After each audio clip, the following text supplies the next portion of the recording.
or to get rid of the state treasurer's office. Our Amanda Quintana has more on what the constitutional change could mean. The fate of a long-standing government position is in the hands of Wisconsin voters. If you think of the state treasurer, that position is our fiscal watchdog. In an amendment on the ballot, voters will be asked if they'd like to get rid of that position. Public school advocate Melinda Heinrich says if voters choose to, it shows they don't value separation of power. Keeping these various decision-making bodies separate provides more of an opportunity for investment in our public schools. The state treasurer has a seat on the board that controls more than $1 billion of Wisconsin public school funding.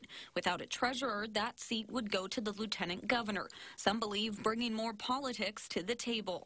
The powers of the lieutenant governor actually will increase. Political expert Maurice Shepard says there are valid reasons for the change that 5 other states have made. And to save the taxpayers money and to make, once again, the state government as effective and as efficient as possible, there are some that believe it is time to eliminate the office. The idea has been talked about for decades as the office's powers were slowly stripped away. But for some, this whole issue of this referendum is mostly about who controls the money. Former Treasurer Jack Voigt says we'd be giving up that independent eye on state finances. We need checks and balances in our state. We need to have a fiscal voice. We need a watchdog of taxpayer dollars. That was the intent of our founders of our state constitution. Heinrich just hopes that voters understand what they're voting for. Definitely encourage people to learn more about the referendum and all the ways in which it might change our day-to-day lives.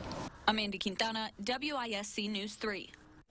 That amendment already passed both chambers of the legislature with bipartisan votes. This public vote is the last step in the process to change the Constitution and eliminate the office. And the man who currently holds that position wants to see that happen. In a statement to News 3, Matt Adamczyk says, quote, "The office has outlived its purpose and is no longer needed," adding the money saved by getting rid of the office will ultimately mean more money for Wisconsin's public schools. Also on Tuesday's ballot,